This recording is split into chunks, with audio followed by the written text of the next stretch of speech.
So unless we intend to do this job in Reno, we're in Barney. I love how everyone's just like, we're in Barney? The purple dinosaur? What?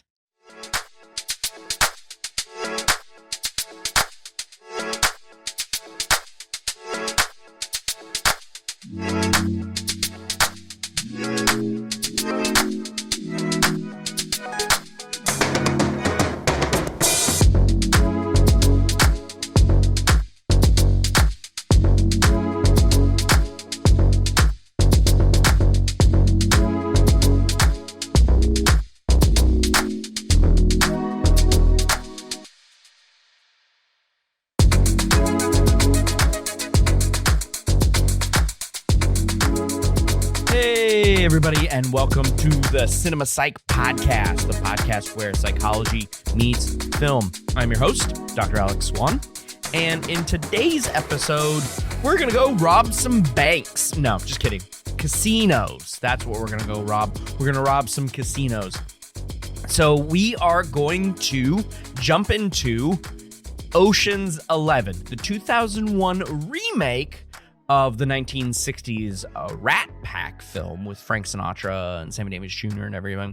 We're not doing that one. We're doing the Steven Soderbergh, George Clooney, Matt Damon, Brad Pitt one, which I think is timeless. A little bit more timeless, I suppose, than the 1960s version. In any case, like I said, directed by Steven Soderbergh. Fun fact about me, which has nothing to do with me at all, is Steven Soderbergh used to live on the same street, not as me, no, as a friend of mine in middle school and high school in Porter Ranch, California. Yeah, the early beginnings of a smaller time director, hit it big with this film, and I think he moved out of Porter Ranch pretty soon after that, I want to say. I mean, not to say that he wasn't a working director before this, but I think this one was his like huge break for his filmmaking style and everything like that. George Clayton Johnson, Jack Golden Russell, and Harry Brown are credited as writers, and this is a star-studded cast of mostly currently working actors. We've got George Clooney as Danny Ocean, Brad Pitt as Rusty Ryan, Julia Roberts as Tess Ocean, Matt Damon as Linus Caldwell, although he technically doesn't really have a last name in this movie. We learn he gets credited as Linus Caldwell in the remake, or not the remake, excuse me, the sequels. We've got Bernie Mac, R.I.P., Frank Catton is his name, although he has several other names in the movie. Elliot Gould as Ruben Tishkoff, Casey Affleck as Virgil Malloy, and Scott Conn as Turk Malloy, the Mormon brothers, as they are referred to, or Provo brothers. I love a scene where Scott Conn's just, like trying to tell Elliot Gould to move to Provo. I think you'd like it there, or maybe it's Carl Reiner's character of Saul. Maybe I'm not. I don't remember exactly. I rewatched it, but yeah, Carl Reiner plays Saul Bloom as I said. Eddie Jemison, not a huge name, but I think probably one of his bigger roles as Livingston Dell, the tech guy. And I think that's our 11. I think that's who we hit. And of course, Andy Garcia plays the quote-unquote antagonist of the movie, the folk that Ocean's 11 is stealing from. He plays Terry Benedict, and he reprises his role in Ocean's 12, which is great. He's not one of the 12. Julia Roberts is in Ocean's 12. But in this episode of the podcast, we're only going to focus on the first movie here, Ocean's 11, not 12 or 13, and not the female remake that came out in the last decade, Ocean's 8, with Sandra Bullock as the main, and Cate Blanchett as the main characters, as the Danny Ocean, Rusty Ryan counterparts. We're not going to delve into that one. We're just focusing on this 2001 a very well done heist movie, and there's plenty of psychology to talk about in this movie. A couple of fun facts. Now, in the Stinger Open, we have Don Cheadle doing his worst Cockney accent, and recently Don Cheadle spoke about it. Somebody asked him why his accent was so terrible in Ocean's 11, and he has said, or at least he's embraced the fan theories about why his character of Basher. Oh, I forgot to mention Don Cheadle plays Basher. So Basher Tar, why it's so bad. He was an American doing a British accent. You guys missed that? So that's what the fan theory is that Basher's not actually from London. He's an American pretending to be from London. And so he learned as much Cockney slang as he could to make it seem more authentic. And I think that's an amazing cover story. I love this fan theory, and I love Don Cheadle getting behind it. It is a terrible accent, a terrible Cockney accent, but it is enjoyable, especially when he says slang and the other characters are just flabbergasted as to what he actually meant. And I think it's great. And according to IMDb, he is one of the this character's accent is one of the 12 worst accents ever to be on screen. And we're talking about the likes of Dick Van Dyke's Cockney accent in Mary Poppins. But it's great. Another interesting bit of trivia that I like talking about is Rusty, Brad Pitt, and his proclivity for eating things on screen. And Brad Pitt has explained in the past, I don't know, recently, probably not, but that Rusty is always on the go. And we're going to talk about the dynamic between Danny and Rusty in the movie, but that his character is always on the run, so he can't sit down to eat a proper meal. And there is some fun trivia about the shooting of this, where he ate 40 shrimp with shrimp cocktail in one shot while he was spying on Tess, just to get the right shot of him eating, of him spying on Tess's reaction, all of that stuff, right? 40 shrimp. That sounds disgusting. And he's really good at it too. Like, he made this one of his character traits, carries through to Ocean's 12 and Ocean's 13. It's quite good. And maybe part of the reason that Steven Soderbergh had him do this, right, as part of Rusty's characterization, is that a casting director and professor at Pace Performing Arts, Caroline Leem, has suggested that Brad Pitt has a unique talent for being adept at eating on screen. Not many people can do that, right? And look good and say their lines and all of that. Like, Brad Pitt's got the full package when it comes to eating on screen. Not everyone can do it. Some people just look like they've got food in their mouths and they're just spitting out everything. Yeah, it's pretty amazing. I love those two bits they have nothing to do with psychology, but I love those two bits of trivia on this. And it's one of the two of the things that are talked about most frequently when it comes to this movie. But I will say that there's likely more to discuss. So let's jump right in. My guest host today is returning guest host Jason Spiegelman. Jason is an associate professor of psychology at the Community College of Baltimore County and wears many service hats, such as being the director of STP programming at the National Institute on the Teaching of Psychology, NITOP. He's also currently on the board of directors for the Eastern Psychological Association, EPA, a role he's getting ready to abandon in pure burn it to the ground fashion, and is co-director of the Mid-Atlantic Teaching of Psychology Conference, a word that I like saying as MATOP. Welcome back to the show, Jason. Thank you, Alex. Good to be with you. I've heard it called Maytop, and I've never heard it called Matop before, but I think I'm going to have to start calling it Matop. But you have to put your hands on your breast, right? Matop!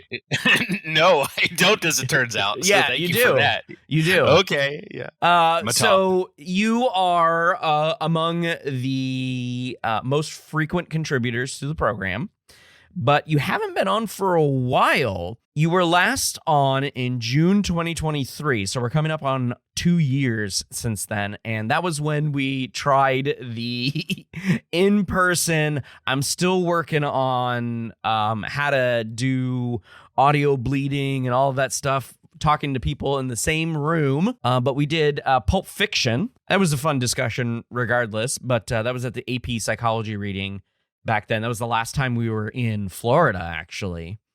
So how has life been since you were last on?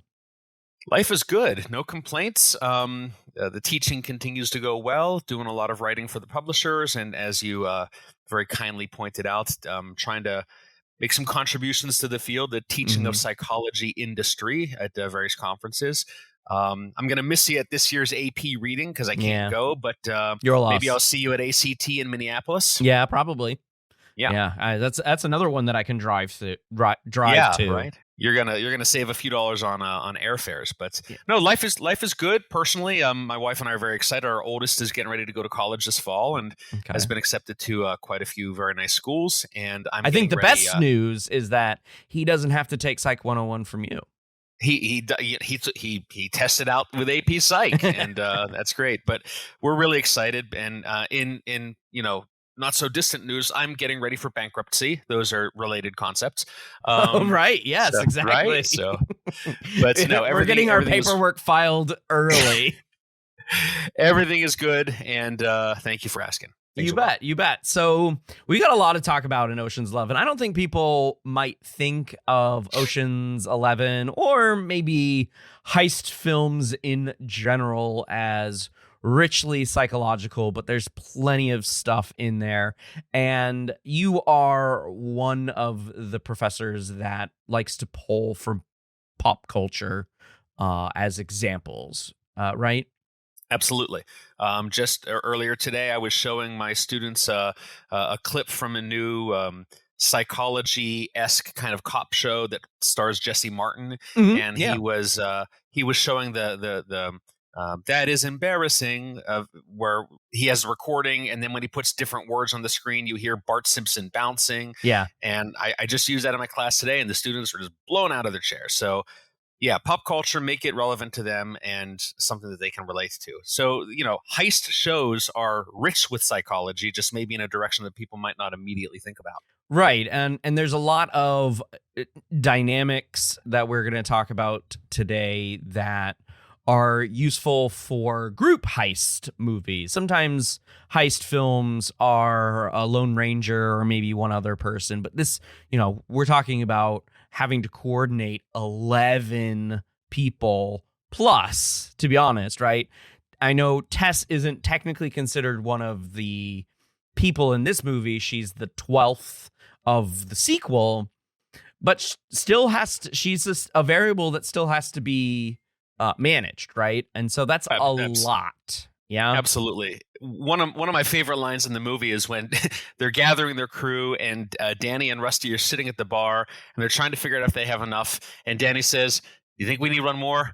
We need one more. Okay, we'll get one more." And everybody in the theater is sitting there going, "It's called Ocean's 11. You need one more." He is just resting his head on the bar, looking away forlornly. And the fact that he's not answering Danny is your cue that, we need one more. Absolutely. Because you kind of have to think to yourself, who are the people that he's talking about when he counts 10? Is he including himself?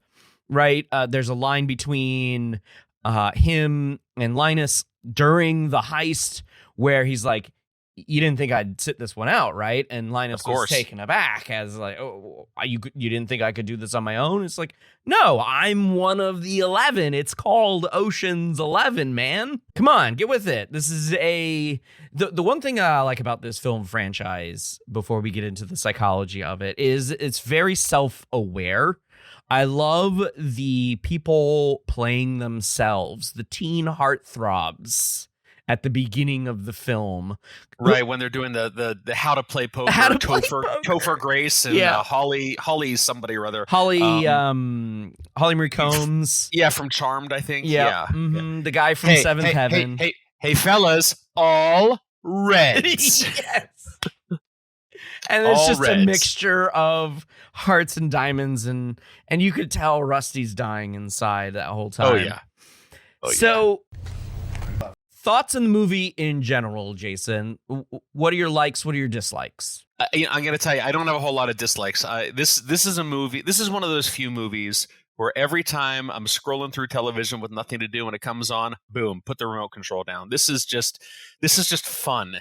And it doesn't matter if you can recite every line. You just want to see it again. It's colorful. The music is fantastic. It's got sort of it's got nods to the original, that this was the remake of. Right. And it's got such a fantastic slew of actors, many of whom you just would not expect to see in the same movie. I mean, Bernie Mac and Matt Damon in the same movie? Yeah. Where are you going to see that, right? Exactly. It's got some sharing a great scene, too. Absolutely. It's got some fantastic chemistry. And then even if you've seen it and you know how everything's going to go, you still just kind of smile when things happen that are sort of plot twists. Mm-hmm. And I remember seeing it for the first time back in the fall of 2001, and it immediately became just one of my favorite sort of, buttered popcorn kind of movies that I just want to watch anytime it's on. Yeah, it was one of those movies that I was like, oh, sweet, they're getting the band back together for a sequel. I was a little bummed out by Ocean's 13, but I was still like, oh, very cool, they're getting the band back together again.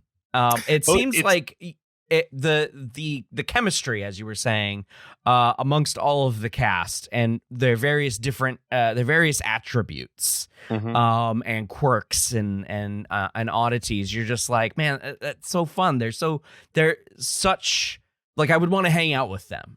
Absolutely. Even when the twins are squabbling with each other, you're like, right. They're hilarious. Oh, it's charming. I mean, the very first time you saw the movie and you didn't realize that when they're doing that little truck race, that one of them was a model truck and one of them was a big truck because of the camera angle. Mm-hmm. And it was hysterical. But then every time you see it again, you're like, yeah, it's still that funny. It's interesting that you mentioned the sequels. One thing I think is interesting about Ocean's 11 is you'll rarely come across a movie that tells you without telling you there's going to be sequels by the end. There was just no question about it. And they didn't have to do like the Back to the Future to be continued sort of graphic. Mm-hmm. You just knew that this story was not over. I thought Ocean's 12 was really good. Ocean's 13 is kind of ironic that it had Al Pacino, because it was almost as bad as The Godfather 3. Right? Yeah, Pacino's been in some turds, that's for sure. That's for sure. And then later, of course, they made the huge mistake of trying to make Ocean's 8 with Sandra Bullock, and what a disaster that was. But the original remake, the Ocean's 11 of 2001, was a fantastic. Yeah, I think it's a very fun 2 hours that you kind of just, as you were saying, you can put on and just let roll. Mm-hmm. I wish it was available more widely. It's not on a streaming service at the moment, so you kind of either have to own it or rent it. So I watched it recently because it's been a while since I've seen it. This is probably my 10th time watching it in the last 25 years or so, but I think it's worth it. And I spotted something new that I don't think I've spotted previously, or at least didn't consciously mark in my head. A little cue to one of the things that I wanted to talk about in this movie. Why don't we just jump right in? Yeah, why don't you kick us off? Yeah, so heist movies. So heist movies are all about the con, right? The art of misdirection and deception. So you can't pull off a good heist. At least the heist that is successful in many cases. Sure, there are very basic heist movies where they're just breaking into a bank safe and running away with the money. But this one has con artists who are also acting as safe breakers, right? Mm-hmm. And so they have to do this elaborate setup to just even walk out the door. One of the early scenes is Ruben. Is Ruben telling Danny and Rusty about the most successful, quote unquote, I've got air quotes going on, robberies or thefts from Las Vegas casinos. And the most successful attempt was a guy getting shot in the back in the, drop-off lane as he's letting all of the cash fly, right? The fact that none of those security guards got dinged for manslaughter, I would imagine, were pretty lucky because they just openly shot the guy. I thought that was interesting. Well, Vegas is Vegas. The rules there are a little bit different. Yeah, back in the day, for sure. Yeah, just go watch the movie Casino and you'll find out, absolutely. Cheater's justice, right? Yeah. There are no laws when it comes to stealing from the house. That's for sure. So we've got this one thing that I spotted that I wanted to talk about, and it's probably the lamest one, and it happens very early in the film, but we see Rusty teaching the teen heartthrobs in the early 2000s poker, and he is just dead inside. And he's at the bar taking a break, and talking to the bartender, and the bartender's like, how's it going? And there's a funny wordplay there because of how loud it is. I want to run away with your wife. Exactly. Yeah. And while they're having this conversation, you actually see George Clooney walk behind him. Mm-hmm. And blink and you miss it, that it's George Clooney. And it's meant to be that way. But I think it's a very early representation of the kind of trickery that you're going to see throughout the movie. There's a lot of fun nods to the long history of con artistry in the movie. Several nicknames for the different kinds of people that they need for this. Rusty says, off the top of my head, I'd say you're looking for a Boski. That's right. A Yes, Jim right. Brown, a Miss Right. Daisy, 2 Jethros, and a Leon Spinks. And not to mention the biggest Ella Fitzgerald You've ever seen. Yeah. And these are these are, of course, it's talking about various famous people that have existed, right? Leon Spinks, Jethro Tull, Ella Fitzgerald, Jim Brown, driving Miss Daisy, right? So here's where I'm thinking. The Jim Brown is Bernie Mac's character. Okay. And I don't know why. There we are. I'm not entirely sure what the connection is there. The Miss Daisy is Saul, right? You got to have that famous person or that big roller that gets with. So Saul's character plays Mr. Zerga, who apparently Lyman Zerga. Exactly. He is an arms dealer and wants to watch the fight, but also carry the explosives, which are carved into these gem-like stones, air quotes again, right? So that's who I think the Miss Daisy is. 2 Jethros has to be the brothers. The brothers, right? Yeah, the Malloy brothers. The Malloy brothers. Mm-hmm. The Leon Spinks, I think, is Livingston, the tech person, and Ella Fitzgerald. I honestly, I'm not entirely sure who. Well, I mean, you mentioned before that although she really wasn't part of the crew until Ocean's 12, maybe Ella Fitzgerald is Julia Roberts? Maybe. And I don't know Boski. So, if you're a fan of con artistry, hit us up and let us know if we missed the mark on that one. But hey guys, you got the whole thing wrong. Nice job. Right, yeah. But I mean, but that's the whole trick of this, right? Con artistry has been around for a long time, and it's in the name. It's an art, right? And we see it's bare bones. Linus is a pickpocket, right? Sure. He's just a really good pickpocket. Although the Chicago L train where we're introduced to Linus Honestly, if I were the guy that he just stole from, I think I would have realized somebody touching my breast, right? Well, I mean, you just a minute ago said you have to with my top, so Yeah, exactly. So I mean, I think they obviously played on that a little bit, and I've Sure. I've talked about con artistry in several of the scholarly works that I've done, because con artistry really plays on people's biases, and some of the things that we can't control. So related to this kind of stuff, what are the things that you teach about misdirection and deception in Psych 101, Jason? So I'm not sure that I sort of couch it that way, but if you wanted to, one of the things that I talk to the students about is the psychology of marketing. Okay. And we do this in a number of different ways. I frequently refer them back to their average, supermarket, grocery store. How from the moment you walk in the door, you have no idea how you're being manipulated 17 different ways. They put the things that they want you to buy at eye level. They put the things that are less profitable for them down at your ankles. Yeah. That buy one get one free.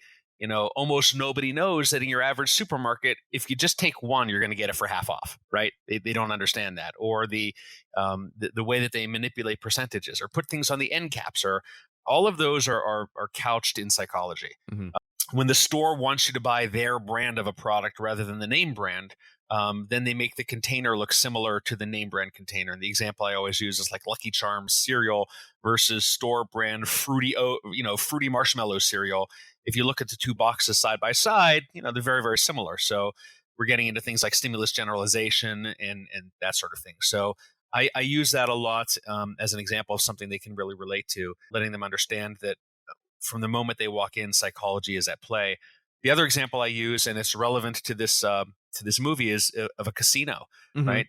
Things like in a chapter on consciousness, and we talk about Zeitgebers and the circadian rhythm. You walk into a casino, and the heavy-duty play area is never within a direct sight line of an external door or window, Right? Because they don't want you to see that it's dark outside. No clocks.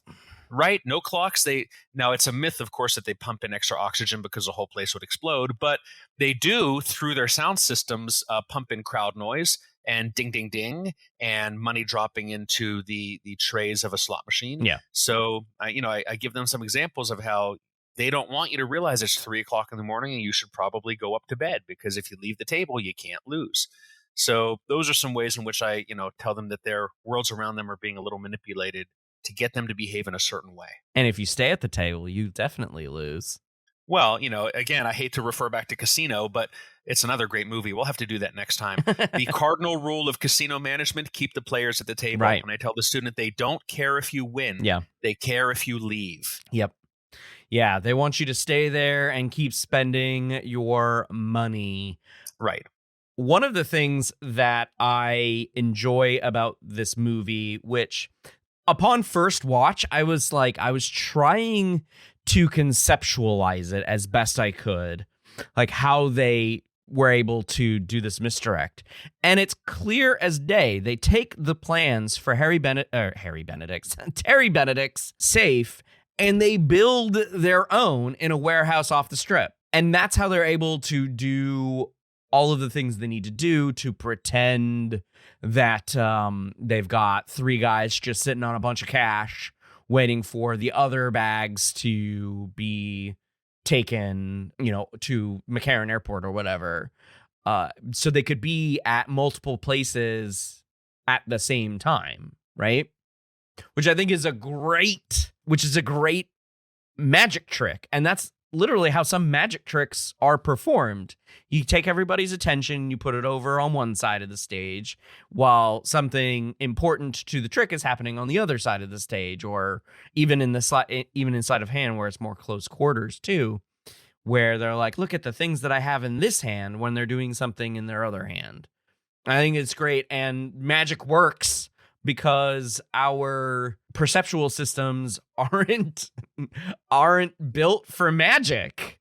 When we see things that aren't regular, we're just like, that's magic. And our perceptual systems are very much like a spotlight, right? And anything that falls outside of the spotlight of our attention is just not going to make it past that filter. So that's the nature of the gorilla and basketball video, right? Yep. Inattentional blindness and selective attending. So I think that's an interesting idea. The Miss Daisy effect of Lyman Zerga, right? They're making sure that they put Saul at the $100,000 high roller table or whatever it was, and they make sure that he's winning so that the casino manager takes notice, and the casino manager is going to tell Terry about it, and now Terry's going to have to come over and talk to him, especially since he requested a meeting anyway. Yeah. So all of that is drawing his attention. Now, at that moment, is anything else happening so much that that Terry should be paying attention to that's crucial to the movie? No, but it's a setup for later, right? It's a setup for during the night of the fight and during the night of the heist. He's still going to draw Benedict's attention.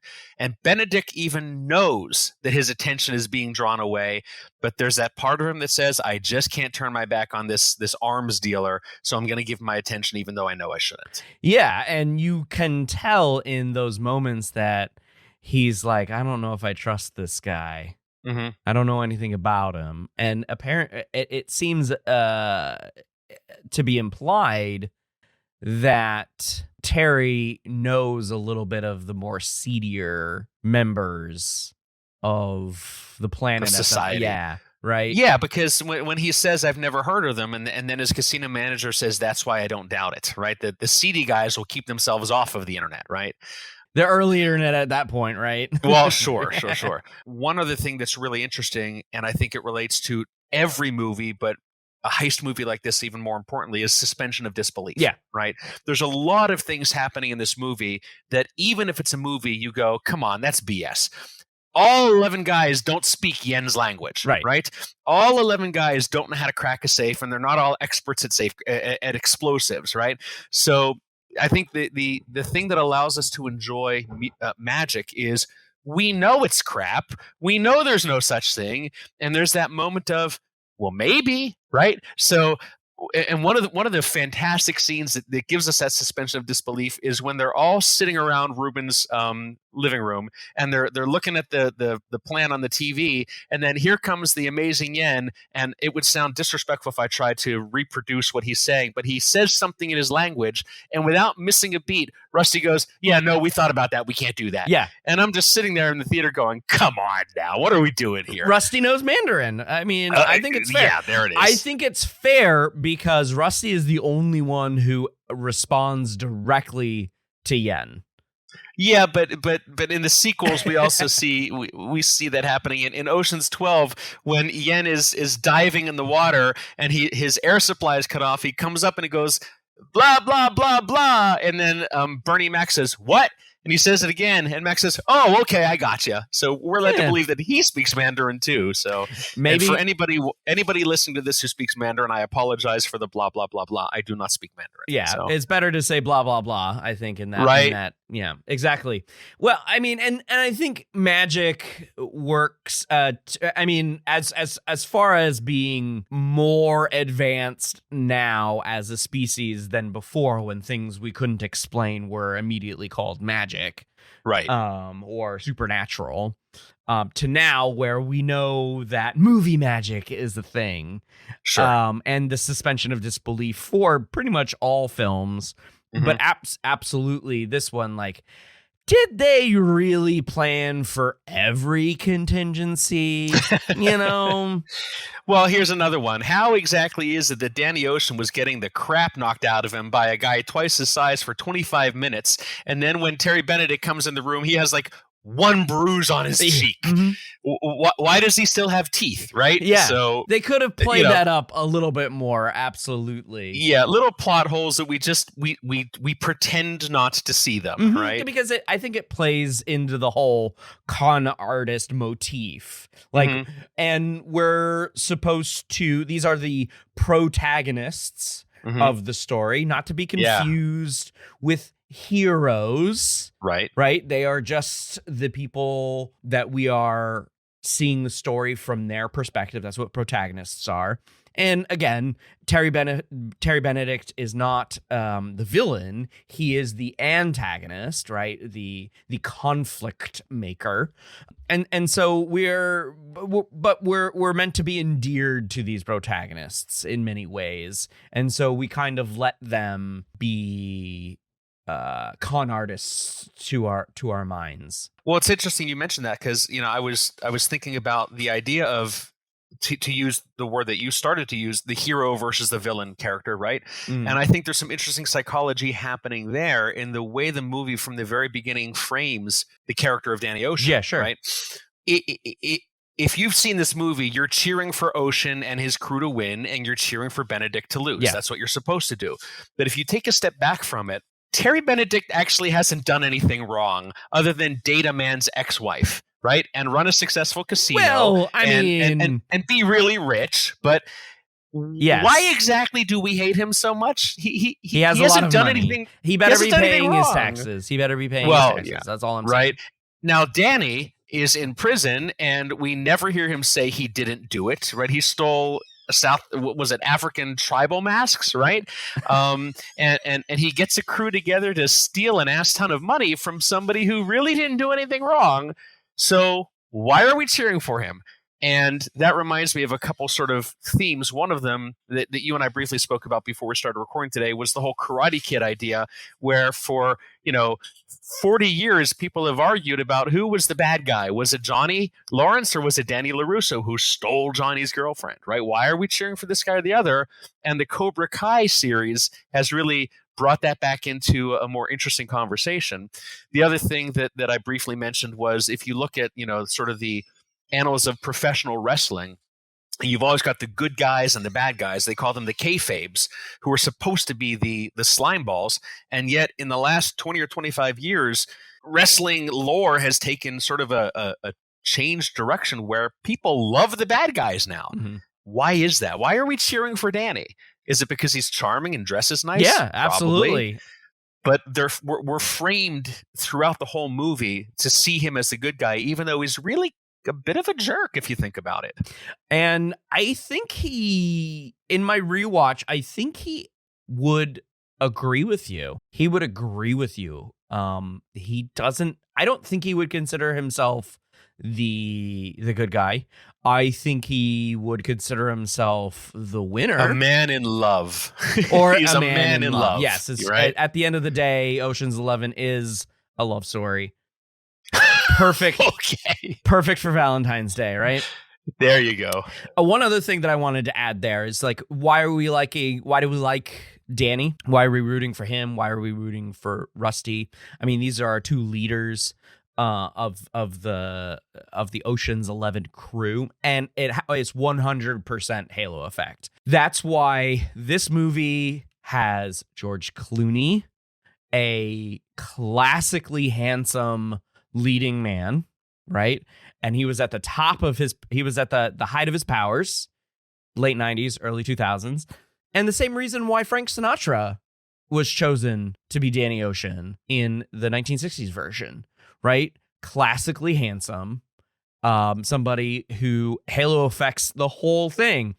And yeah, sure, Andy Garcia, he's not bad looking, but he's short.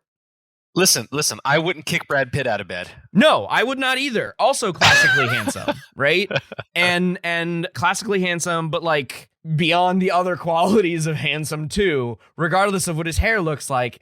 Right. His early 2000s cut here in this movie it requires a little work, but to ignore, but for me at least. But yeah, the halo effects all around all of these guys. We've got Matt Damon again at the beginning part of his career, just coming off the success of Good Will Hunting 2 years prior, or 3 years prior, whatever it was, and a few other people. Julia Roberts just being Julia Roberts, right? Some terrible things done to her hair in this movie as well. Oh gosh. Oh yeah. Tragic. Absolutely tragic. But I mean, we see these people as the ones to follow, because wouldn't it be great if we also had, tens of millions of dollars? I wouldn't complain. Yeah. I mean, wouldn't exactly. It would be absolutely friggin' brilliant. Ocean's 12, as you were saying, is a good continuation of the story because Terry Benedict as he said multiple times in Ocean's 11, doesn't necessarily just get revenge or get even. He goes above and beyond. Oh, he goes for your kneecaps. Yeah. He goes for you, for your family, for your friends, anyone in your orbit. Your brother-in-law's car dealership. Exactly. Yeah. He will torch it all. And so that's how Ocean's 12 starts, because he figures out all of the details of it. And like I said, we're not going to go into that movie. I wanted to come back to what you said about the grocery store, because it's a specific set of like social psychological techniques, and specifically around like Robert Cialdini's persuasion principles and Richard Petty's additional support on this and his research on persuasion too. But like Robert Cialdini really set up this groupings of how your grocery stores grab people and influence them in these subtle ways. Things like reciprocity. I always think to myself, did they have Saul collapse because they knew he was dealing with ulcers, and they're like, we're gonna use that to our advantage, so he's gonna be in a highly stressful situation and he's gonna end up like being in copious amounts of pain, right? Because you can't fake that much flop sweat, right? Yeah, no, you can't. And one question you might ask, and we won't know the answer, is did they give him any kind of medication to sort of create some, autonomic arousal that created all of that? I don't know. Yeah. But that is another part of the movie where you sort of wonder what happened there. But the reciprocity that I'm bringing up here is that because Saul goes into this episode that, of course, Terry doesn't know anything about, he creates the situation where Terry feels obligated to assist and allow a doctor to come into the command center, right? Somebody he doesn't know, of course, who's going to be is Rusty in a very bad wig, with the Malloy twins as the carrying the stretchers, the paramedics or whatever. So reciprocity is one of the principles of persuasion. What are some of the other principles of persuasion? Another one that's interesting is scarcity, right? The idea that people feel a need to jump on something before the opportunity passes them by.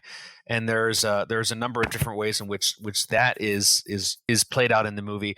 Early on in the movie, you'll remember that in the Chicago pickpocket scene, when Danny is first introduced to Linus, he meets him at the bar and hands him back the wallet, and then he slaps a ticket down on the table and says, "You're either in or you're out right now." I mean, there you go. Okay.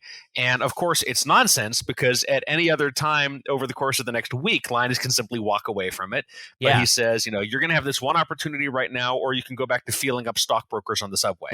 What do you want to do with it? Right. So there's that, and then there's, to a little bit of a smaller extent, at that party at Ruben Tishkoff's house, where they're all outside eating and drinking, and he says, "All right, well, what we're about to tell you right now is highly dangerous but highly lucrative. If you're interested, come on in. If that's not your particular flavor of vodka, help yourself to as much as you want, and get the hell out of here." Yeah. So this is your one opportunity. You're in or you're out. I think that one is actually realer, because he hasn't given them any details yet, right? You haven't seen behind the curtain. You haven't seen our plan, but once you see our plan, there's like a blood brotherhood going on. So if you don't want to know, walk away. Yeah, almost creating a little bit of a prisoner's dilemma going on there, because if you know more information, you are now in the aiding and abetting phase. Right? Of no more plausible deniability. Absolutely right. So creating that that moment there. But I think it's great that Ruben says to Linus, who is the last one to walk into the house, right? Who hasn't been on like this big of a score before, right? Get in the goddamn house. yeah. It's so good. I want to mention one more of these principles, and it is authority. We see this throughout the movie.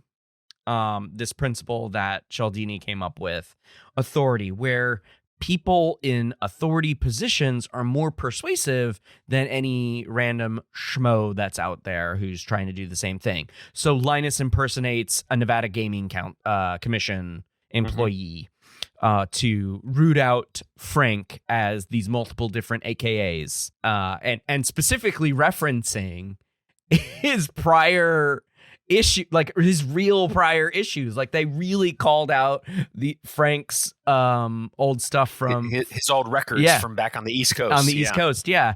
And Linus just playing that whole situation and then wading into this whole racial thing and then being scared. Wonderful acting by Matt Damon. Is suspicious of this guy, right? He tries to catch Linus in a lie. Right. By referencing another Nevada gaming guy. A dead gaming agent. Yeah, dead gaming agent. The most, I would say one of the more ruthless things that he attempts in this movie, right? And it's very just like a throwaway thing. But it's a good way to catch somebody in a lie, that's for sure. But because Linus does a very good job at deflecting it and, calling out that he's dead, Terry has to submit to this authority figure. Right. We see Rusty play a doctor, right? Mm-hmm. And because of the reciprocity that's created with Saul falling unconscious, I guess not really when it comes down to it, but allowing him, excuse me, the three of them to come into the command center and deal with that, which causes disruption all over the place. Mm-hmm. For all of the other people in that room. There's some other instances which maybe it's not exactly authority, but it is occupying a role where people would be less likely to question you. And the one that comes to mind is when Livingston Dell is dressed up as the as Radio Shack, right? And he's going through the casino. They swipe the guy's pass card, and he just lets himself right back into that secure area. Mm-hmm. The guy's wearing a workman's outfit. Nobody even bothers to question him. Yeah. Is it really that easy? Is it really that right? With all of the cameras and everybody watching, is it really that easy? Nobody recognizes this guy's face. Yeah, I imagine there are probably thousands of people on each of these casinos' staffs. But this guy has high-level security access. You would think that people would know who it is. Somebody new is not going to have that level of access. The other one that I was thinking of was Brad Pitt as the SWAT commander. Oh, sure. And even though nobody sees his face, we do recognize that is Brad Pitt's voice. Right. But what's important in the scene is, the black and white of the SWAT uniform, right? They come in these big sort of not cargo vans, but these big SWAT looking trucks. Yeah. And, there's no reason for anybody to see red flags there because they do such a great job of sort of accounting for every detail that you would expect to see. You mentioned before about, Terry sort of questioning Linus on the deceased Nevada gaming agent. It's sort of like, two-factor authentication, right? The first password was his ID. The second password was you beat my security check. Mm-hmm. Well, now I don't really have a reason to not let you in anymore. Just the way a website does. So I think it's an easy way to manipulate people if you can just get past those sort of safeguards or those gates that you got to get past. Yeah, that's absolutely right. Because there's so many levels to this security onion that really it only takes a slip up in one of those levels to make the other ones kind of crumble. That analogy is not great, but I think you understand where I'm going with this. Like where if you can beat one, then you've sort of beaten them all. And that's sure. And that was the major goal, right? Is to get Terry Benedict's code card in that situation. I have a question for you, Jason. Would you consider yourself a Danny Ocean, a Rusty Ryan, or a Ruben Tishkoff? Is this a projective test of some sort? I don't know. You tell me. I don't know, man. I gotta tell you. As much as I'd love to be Danny, I am Ruben all day long. I mean, is it because you like cigars and pretty much in every scene Elliot Gould is in, he is smoking a cigar? No, it's because I'm Jewish. Well, you said it. An interesting bit of trivia, by the way, not related to psychology, but just one that I think is fun. In the entire movie, in the entire Ocean's 11, there are only 2 uses of profanity. Both of them coming from Ruben Tishkoff. One of them is you're still in the middle of the effing desert, Mhm. and the other is get in the goddamn house. Yeah. Right. I watched actually the director's cut of the movie with commentary, and they Okay. commented that was intentional. And you might remember in More Ocean's Halo 12 at effect. the beginning. Yeah, in Ocean's 12 at the beginning, when Basher is making music in that studio and he starts to curse, they always bleep it out, right? So they don't curse again until the end of Ocean's 12. But I feel just a I little bit. I of wonder trivia. if that's a Steven Soderbergh thing. I'm not sure. And it's been a while since I've seen other Soderbergh films. But I wonder if that's a director trademark. It may be. I couldn't answer that. For you. I love it. Okay, so you are the bank roller. I wish. I'd love to be able to bankroll anything. Because as you know, they need someone to give them the means to perform this heist. Mhm. Right? They can't just do this on their own. They need a set of starting funds. Funds to get the warehouse. Funds to buy the things the materials necessary to build a mock-up of the safe and the corridors around the safe. Explosives that Basher carves into, gemstones or whatever it is. Like all of this. The money to pay for Zerga's suite in the MGM Grand or Bellagio or wherever he is in one of the hotels. All of this requires bankrolling, and Ruben is so pissed that Terry is blowing up one of his hotels. So he's like, yeah, sure, I'll do it. Well, it's couch change for him. He's like, I don't care. If I have $1 billion and you come say I need 15 million to get at your enemy, I'm like, take 30. I don't care, right? Yeah. So works that way. And it allows him to just like watch from the sideline. So he has by far the least to do in this movie, and I think it's amazing. So that's what you're setting up, that you are that kind of leader, the one who sits back and lets others do things. I didn't quite word it that way, but sure. No. I think that's a great way to define you, Jason. I actually think that I would be more like the Matt Damon character, somebody who probably is pretty good at what he does, but is too neurotic to actually have any confidence in himself. But see, Linus isn't a leader in this movie, and my question was about leadership. Okay, well then I'm going to put it back on you. Who are you? I am a Rusty Ryan. Okay. And that's because I'm good at eating on film. That's right, eating in every scene. The reason why I bring this up is because we're talking about a big group of people. I mentioned that at the beginning of the discussion here. A big group of people, a lot of moving parts. I gotta say, those Casey Affleck, Virgil and Turk, Casey Affleck and Scott Conn, yeah, are everywhere in the movie. Right? Mm-hmm. They go from one thing to the next. They're the 2 Jethros, apparently. Or at least in my mind, they're the 2 Jethros. They're everywhere. They're the Casey Affleck is the balloon guy. They're the 2 they're the waiters. There's 2 waiters. They're the 2 guys, security guys that forget their key cards, pushing yen in the money box. The money box. Yeah. And they're the paramedics. They're paramedics. They're part of the Go team, the SWAT. They go from the strip to the warehouse, back to the strip, back to the warehouse. So many moving parts. Rusty. There's Danny, who's like, doing all of these jaunts into the casino to spy on Tess or engage with Tess. There's Linus, who has to trail Benedict the whole time, find out every last detail about him, right? There's Frank, who's actually working for Terry Benedict at during part of the heist, or at least the build up to the heist. There's Saul, all of these moving parts.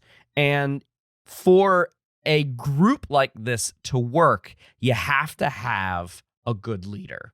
Sure. And that's where Danny Ocean comes in, right? One of the things that you can note about Danny's leadership is that he inspires, right? He's got that great line. This is dangerous, but also amazingly lucrative, right? Right. You're going to be putting yourself in harm's way, but the payoff is huge. Mm-hmm. And then, of course, he does something brilliant. He doesn't compel them into it.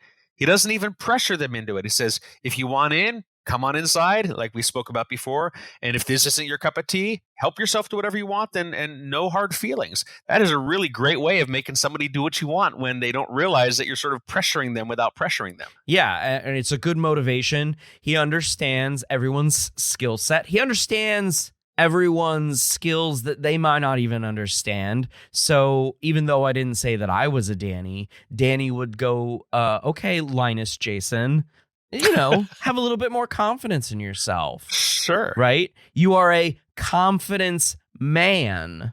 Let's get going, right? And even though Linus thinks that Danny being part of the elevator drop scene into the actual safe was a commentary on Linus's skills, it's actually not. He's just like, no, I'm not Ruben. I'm part of this crew, and I will do my part of it, right? Which is and here's the thing. Hey, new kid, you just got punked a little bit, so deal with it. Yeah, exactly. And then on the other side of the coin, I think the co-leader here is Rusty, because he is all about step 1 to step 2 to step 3, right? Pragmatism. Rusty is the algorithm guy. He's the algorithm guy. He's the one that covers all possibilities. And I love that he is the one that talks to Benedict at the end of the movie. Like, I'm the guy that's robbing you, because he is calm, cool, and collected in every scene that he's in. Also eating, right? You never see him hairy. He's never like stressing out. He's always like, okay, well, that's a rub. When he finds Except when he finds out that Danny has been looking after Tess and he throws him out, and then it turns out that whole thing was a scam anyway. So here's the thing. I'm going to disagree with you there. I don't. Well, he doesn't. He still handles it okay. Yeah. He still handles it calm, cool, and collected. He's like, I need you to tell me, is this about Tess?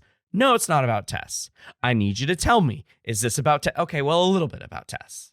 Right. When it's in Danny's mind, it's 100% Tess. And we'll get some money on the side too.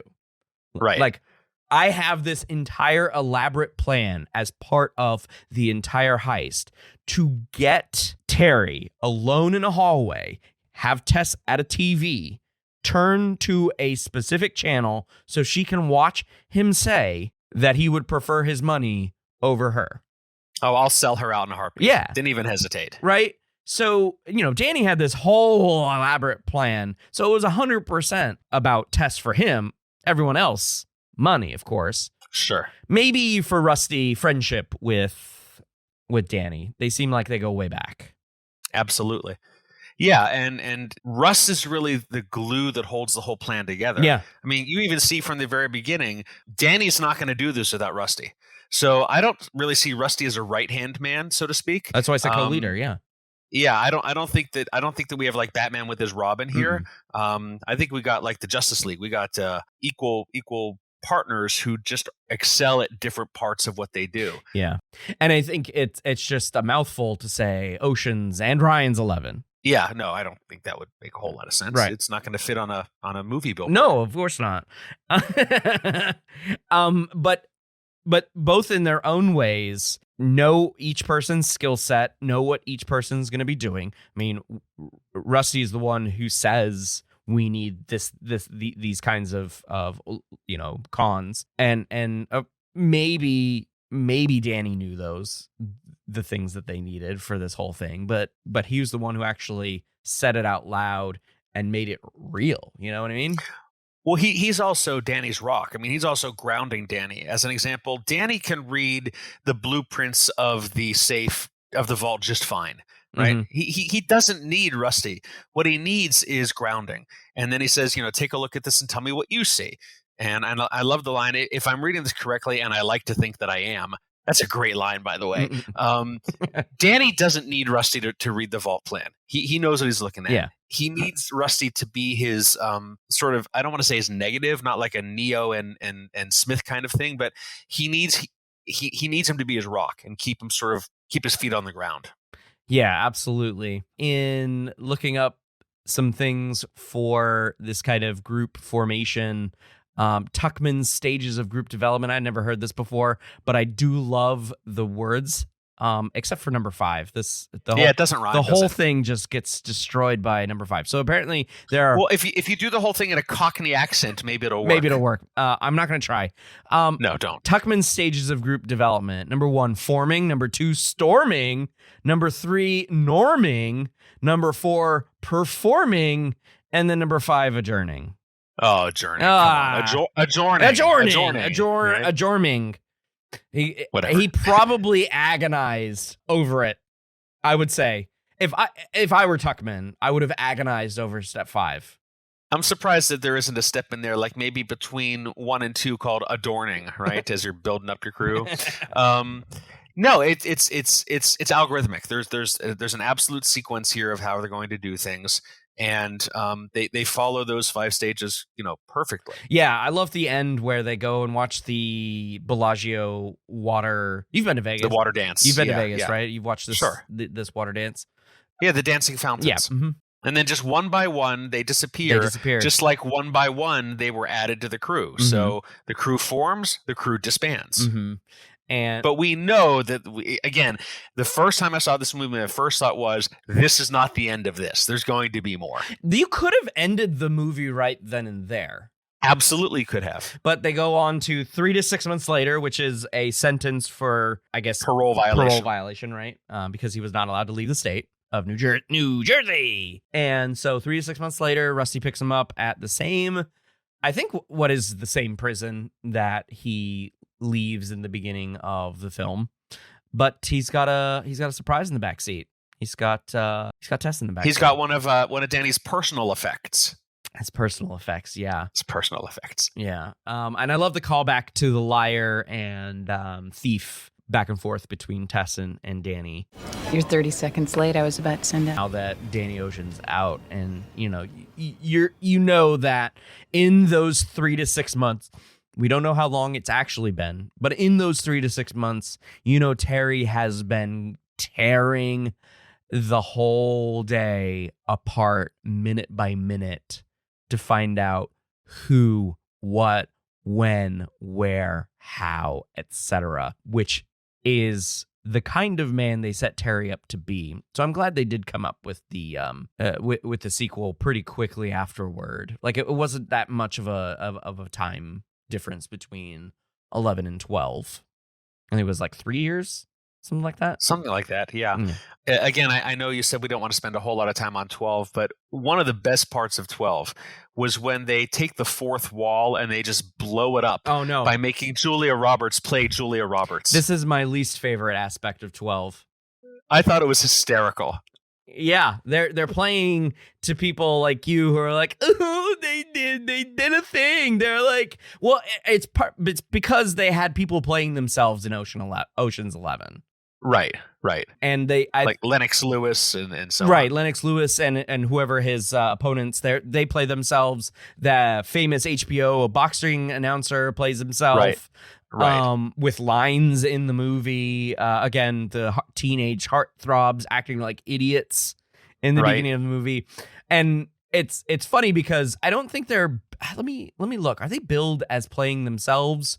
Yes, they are. Or are they billed as Topher Grace playing Topher Grace? They're billed as themselves. Yeah, no, they're themselves. They're uncredited. No, they're not. They may not be credited, but they're not playing a different character than themselves. Let me give you a bit of film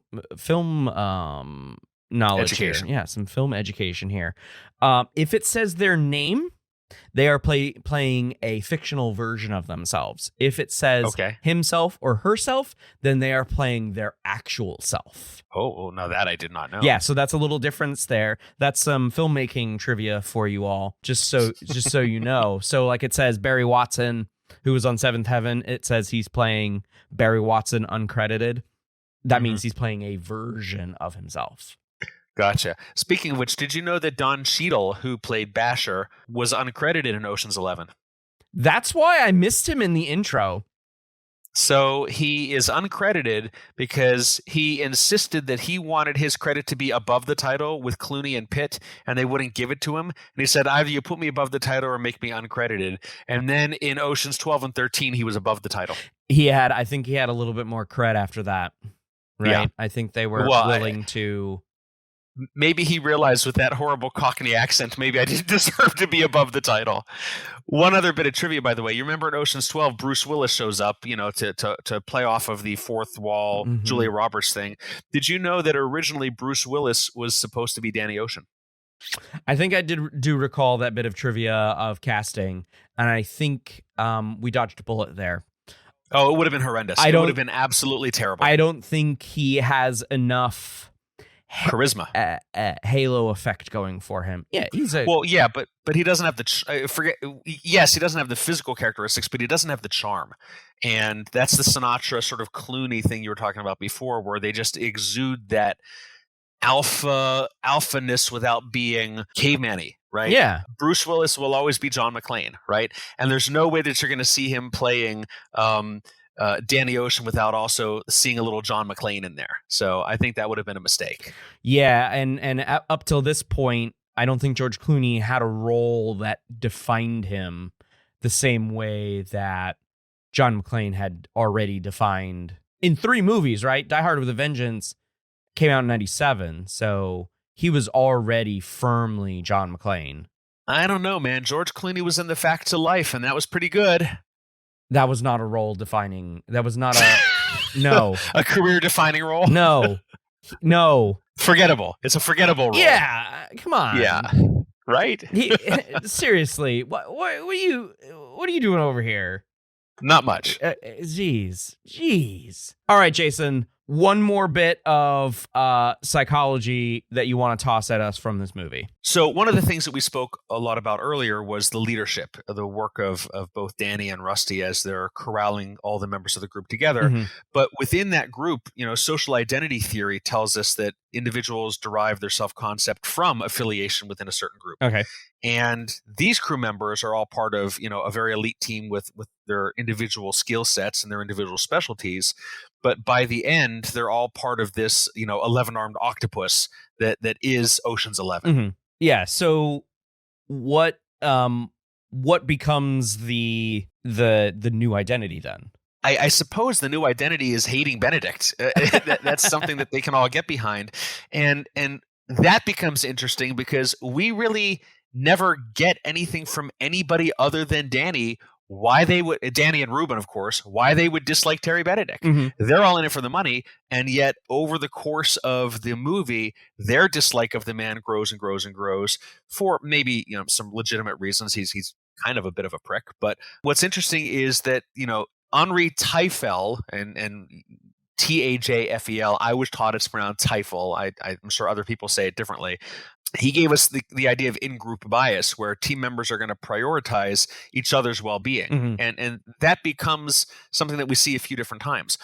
When they're going to steal the pinch from, some California laboratory. What right? is, I think, supposed to be Caltech, but they couldn't name Caltech. Yeah, okay. And one of them gets left behind, right? Linus. They don't have to go back for him because he's really not needed anymore. But they go back for him because, he's a friend now and they've come to care about each other. So, this idea of the group's well-being is important, is seen in that in-group bias. And yet, just for a moment, that gets challenged when the group finds out that Danny has been sort of pining after Tess and starts to realize that he might be in this for her more than he's in it for the group. And we see that really great line from Rusty, who says to Danny, now, if you have to choose between Tess and the money, who are you going to choose? And just remember, Tess doesn't split 11 ways. Right. That was masterful writing right there.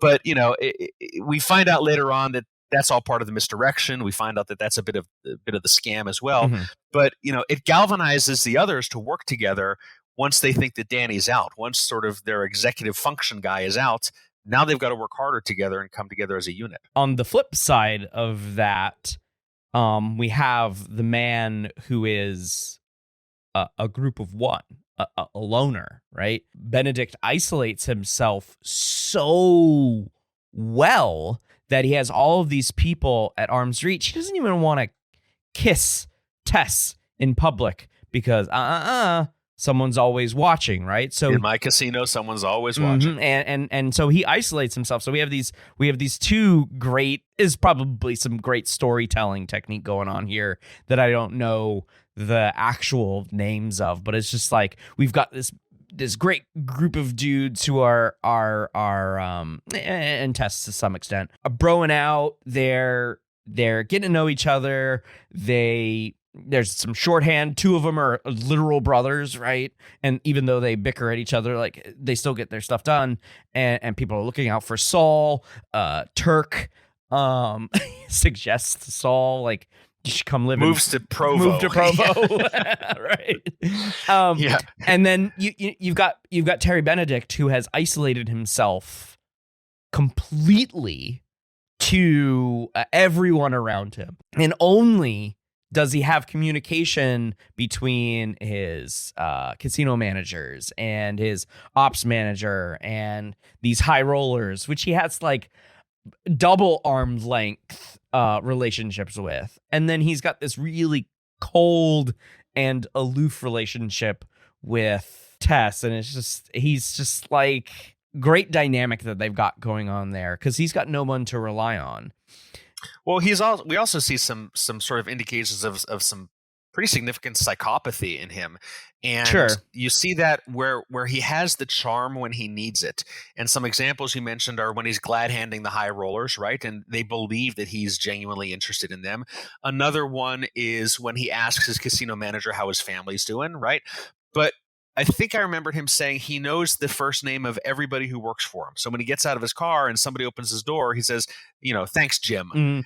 That is charm. That is a gigantic facade. That's creepy. And that's sort of part of that psychopathic personality profile. Yeah, absolutely. And we learn more about it in the sequel, of course, even though he's not he doesn't have a huge role in the second one because they end up going to Europe. But he, as you say, he's got this sociopathic, psychopathic hot streak.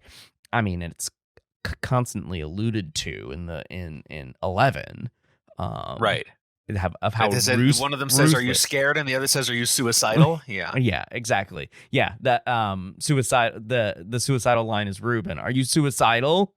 With a cigarette cigar hanging out of his mouth. But because it's Terry's money, it's not really his money. Some of it is his money, and it's his livelihood. It's the empire that he's built. 3 casinos, 3 of the biggest casinos in Vegas at the time, right? Bellagio, MGM, and what was it? The Mirage. The Mirage. I don't think the Mirage exists anymore. It doesn't. But, at least the Bellagio and MGM still exist. So, like, you can watch this movie now and be like, oh, well, yeah, okay. I know a little bit about Vegas and what's going on over there. Yeah, those are pretty good. Fights happen at MGM all the time, But he's not ready to give up. And this is referred to as the sunk cost fallacy, right? You put more and more and more into it, and you have this what is referred to as psychological inertia. And as we know, in Newton's third law, second law, I don't know, I don't remember which one it is, but like an object in motion will stay in motion unless something acts upon it, right? So the same thing happens with psychology. It's really interesting to me when I talk about the sunk cost fallacy and apply physics, which is physical objects in the universe operating the exact same way as consciousness.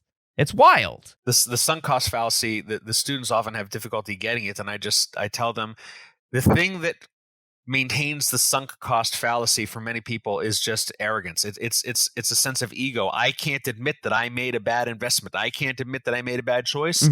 So I've got to ride it until it turns into a good choice because I must have been right. No, you were wrong. Cut cut bait and leave, Yeah. right? But they won't do that because we're not wired to do that. Yeah, I like to refer to it as keep digging that hole. Yeah. Keep digging that hole. Eventually, if you dig deep enough, you'll end up on the other side of the planet, and you'll be okay. Yeah. So, which is funny because the sunk cost fallacy usually ends up, describing bad decisions, right? You don't want to keep digging to end up on the other side of the world because that's going to be ocean. Yes. Danny Ocean. Whoa. Boom. Whoa. Oh my God. And with that was not even scripted. That was awesome.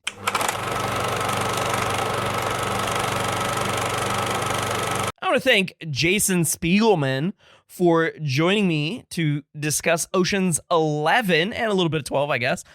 Before we say goodbye, Jason, is there anything that you'd like to shout out, to mention, plug, whatever you'd like about what's going on in your orbit? So not really. I as I mentioned when we started our conversation, my work is really focused on some of these teaching of psychology conferences, along with a wonderful group of advisors. I get the pleasure of co-directing the Mid-Atlantic Teaching of Psychology Conference, MATOP. And we are still virtual. Albie Mendoza and I are co-directors, and Albie is absolutely fantastic. And we've decided as of right now to keep that a virtual conference. Okay. And there's like no space limitations. And we've had some wonderful speakers. We had Laura Freeberg last year from out in San Luis Obispo, California. As one of our speakers. We had Amanda Woodward join us last year. So would love to have people who are interested in maybe presenting at that conference reach out to me or Albie. And certainly if you're interested in attending it, it's a one-day conference. It's done completely through the internet. And we really like to get a good audience for that one. So that's probably the thing that I would promote the most right now. Okay, very good. Where is Albie at? Albie's in Delaware right now. Delaware, okay. So, Delaware. So close to you, and let's for the folks not in the know, what does Mid-Atlantic mean to you guys? So it was originally Diane Finley's conference, and she's our 2 generations past president of the Society for the Teaching of Psychology. And so it was held in person at Prince George's Community College for a number of years. So Mid-Atlantic was, Pennsylvania, Delaware, Maryland, Virginia, anybody within sort of a nice drive of the Baltimore area. Gotcha. Of course, with COVID, we went virtual and we started drawing a nice audience from beyond those borders. When Diane decided to hang it up, Albie and I stepped in and said, we're not going to let this conference go away. But to be perfectly honest, at least for the time being, I think neither Albie nor I want to deal with the headache of doing it in person and trying to figure that out. So I would not be surprised if this one remains virtual for some time. And although we're still called MATOP, Mid-Atlantic, it's really not anymore. It's open to anybody who wants to attend from afar. Yeah, with a virtual conference, you can be Mid-Atlantic in name only at this point, right? Well, it's kind of like the American Psychological Association. There's nothing American about it anymore. It's international. So yeah, that's true. I mean, based in Washington, D.C., I suppose. But yeah, it's definitely moved to a more global institution. Well, I think that's a great thing. Great institution, great conference to plug. Its connection with broader societies and other teaching of psych conferences and organizations. So, I mean, there's a lot of interbreeding going on with lots of these things where we attract new folks everywhere. They get sucked into our orbit and then they end up going to all of the tops, right? Right. And then, we for example, I like to go to the NITOP conference at the beginning of January and then hoping to go to ACT again this fall. And I sometimes refer to ACT as like NITOP Junior. NITOP Junior. Get out of here. But or maybe NITOP is ACT Junior. I don't know which way it goes, but all the same great people. And the other thing that I always say is after a certain number of these, you go more for the friendship than for the scholarship. scholarship, or maybe a little bit of both. But it's such a great social event for people who are passionate about teaching in psychology that it's just it's a great opportunity to spend some time. Well, that is a perfect way to end this episode. Thanks again for joining me, Jason. My pleasure. Always happy to be with you. That's going to do it for this episode. Until the next one, thanks for listening.